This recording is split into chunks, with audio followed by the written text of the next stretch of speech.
Transpirit 1 Luna. Ang machine dito ay ginagamit ng 7 days a week na may total na 60 meters. Ito po ang aking printer head. Ang capping, head clean.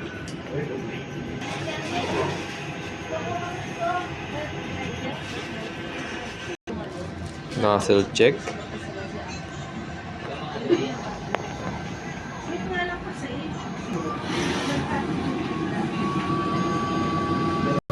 Ang ink system level namin ay tama lang. Waste tank ay nalinis nung Friday. At ito naman ang ACR.